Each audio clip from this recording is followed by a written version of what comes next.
इंतजार की घड़ियां खत्म हो गई, ईवीएम की पेटी खुल गई है, वोटों की गिनती शुरू हो चुकी है। बिहार की 4 विधानसभा सीटों पर उपचुनाव के नतीजों का दिन आ गया। 23 नवंबर, जिसका सभी को इंतजार था। इन 4 सीटों पर किसी की प्रतिष्ठा दांव पर लगी है तो किसी के सामने सियासी पिच पर पहली बाजी में ही धाक जमाने की चुनौती है। बेलागंज, इमामगंज, तरारी, रामगढ़, इन 4 सीटों पर कौन मारेगा बाजी? किसका दावा साबित होगा दमदार? बीजेपी, नीतीश, तेजस्वी या फिर प्रशांत किशोर?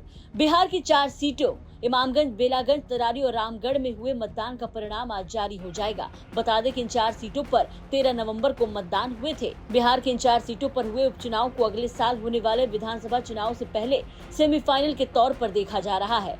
रामगढ़ विधानसभा सीट पर त्रिकोणीय मुकाबला देखने को मिल रहा है। यहाँ जेडी के अजीत सिंह, बीजेपी के अशोक सिंह और बसपा से सतीश यादव चुनावी मैदान में है, तो वहीं जनसुराज ने रामगढ़ से अपना उम्मीदवार सुशील सिंह कुशवाहा को बनाया है। बेलागंज विधानसभा सीट पर भी विरासत की राजनीति को चुनौती मिलती दिख रही है।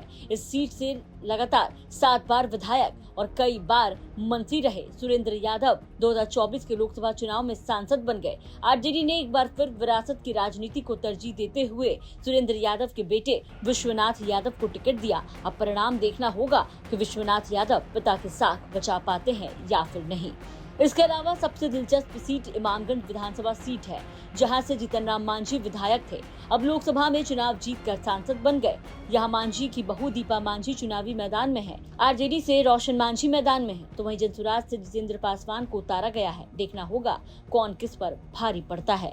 इन सब के अलावा तरारी पर भी सबकी निगाहें टिकी है। तरारी विधानसभा सीट 2024 के लोकसभा चुनाव में आरा से सुदामा प्रसाद के सांसद बनने के बाद खाली हुई। सुदामा प्रसाद भाकपा माले से 2015 और 2020 में विधायक चुने गए।